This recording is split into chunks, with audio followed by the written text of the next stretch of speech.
I'm Petra, the Beach Education Officer for the City of Sturt and Port Adelaide Enfield Councils, and I'm here to chat to you today about how to choose the right dog for you. I'm sure you can appreciate there's lots of different factors that go into picking the right dog for you and your family, and we're going to go through some of the real basic ones now. So the very first thing to consider is why you're actually choosing a dog. Why are you considering getting a dog? Is it for your children? Is it because you want a companion? Is it because you want to encourage more exercise? Or do you already have a dog and you think that dog needs a playmate? And the first thing that I want to say is that your pet does not need a pet. So when you choose to get a dog, often two dogs are much harder to work with than just one dog, and it's really important to make sure that your first dog is exactly where you want them to be before you bring a second dog into the mix, because often the older dog will teach the new dog bad habits, but it can go vice versa as well. So that's the very first thing. Make sure you're getting the dog for the right reasons. Make sure your entire family is ready, because consistency is so important when you're training and setting up your house rules. It's really important that everyone's on the same page.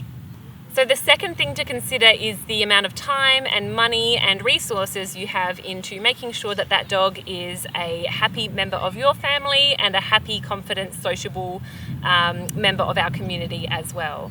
So there's the initial purchase price is often a big purchase, but that's not the only thing that you need to consider. There's ongoing registration fees, vet fees, for annual checkups. You have the cost of food to consider. You have the cost of bedding and equipment that you might need to use with your dog, the cost of kennels if you go away frequently, or pet sitters, people to look after your dog that you trust. And so that ongoing cost and the ongoing time and effort that you'll need to put in and your family will need to put in to do dog training and to teach the dog the rules of the house and to teach the dog how to be a happy, confident, sociable member of our society can often be more than we expect. So it's really important to sit down with everyone and make sure that everyone is on the same page. Sometimes things as simple as picking up after your dog when you're out and about, which is obviously a really important requirement that you do pick up after your dog, but even in the backyard, having someone that's going to do that regularly is really important. And often if we get dogs for our kids, that's not a thing that they really want to participate in. So once you've decided to get a dog, you need to consider where you might get one from. Obviously, you can rescue dogs from the RSPCA or the Animal Welfare League. The staff there are wonderful in helping you learn the history of that dog, and you can meet that dog before you pick it up. So that is an option for you. Another option is to go through a breeder. So you can get a breeder that's registered with Dogs and Cats Online, and then you can also get, which is a requirement for all breeders in South Australia, and then you can also get a dog from an ANKC registered breeder, which have some more regulations and ethics about how they go about breeding their purebred dogs. So those are the different options there for you. Obviously you can look elsewhere as well, but it is really important to make sure that you go and see the home that the dog is coming from. You meet the parents as much as possible, because the temperament of the parents can often give you a clue as to some of the behaviours that you can expect from your dog as they grow up.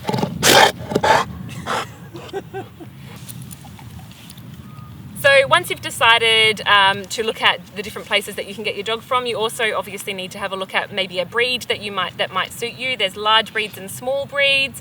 There's breeds with long hair. There's breeds that need a lot of exercise. There's breeds that prefer perhaps not to have a lot of exercise, or perhaps aren't very good in cold weather, or aren't very good in hot weather. So you need to do your research on those.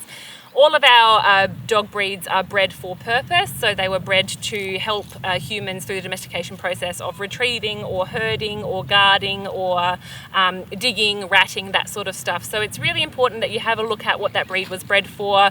If you have a crossbreed, look at both of those breeds that go into it, because that'll give you an idea of some of the behaviours that you might see in your dog.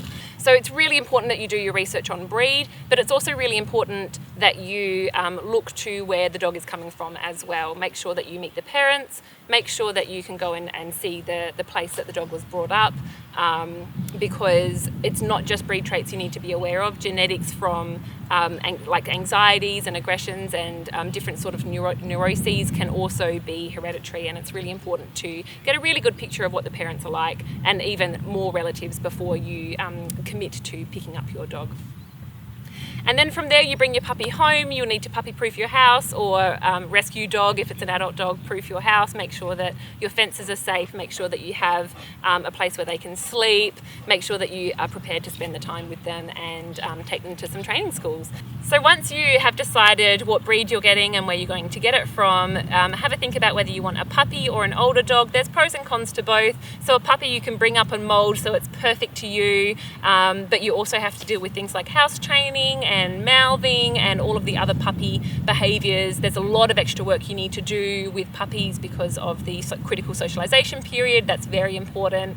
Adult dogs can often be a little bit calmer and a little bit easier, but they might have some habits that take a little bit of extra training as well. So have a think about which sort of age might be the best for you and your family. And also have a think about making sure that you can commit to some training, at least for the first year and a half of the dog's life, as they're going through that puppy stage and that adolescent stage as well.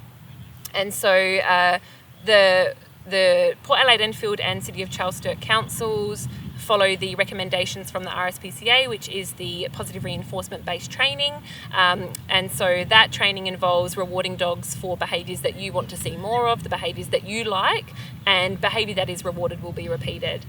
In that training, punishment isn't generally recommended, so there's no need to apply an aversive after an unwanted behaviour, because the dogs can learn quite nicely what the appropriate behaviour is if you're reinforcing them correctly for it.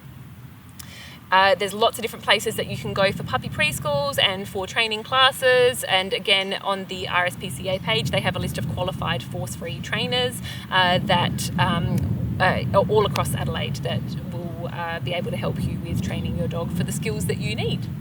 So one of the things that you might want to consider is whether you want a large or a small dog as well. That might play into the breed that you choose, but there's lots of different breeds and sizes that are more prone to different health issues as well. And then with large breeds, everything of course costs a lot more with the large breed. They need more food, they need bigger clothes, they need bigger beds, they need a bigger car, they need bigger collars and harnesses, and all of that sort of adds up, as well as vet fees often go by the weight of the dog, so that is something to consider. Having said that, large breeds are really quite wonderful family pets, and they are often a little bit lazier and better suited to smaller backyards or less exercise than smaller breeds, depending on the dog that you pick. So it's really important to do your research and sit down as a family and work out what is the best for you.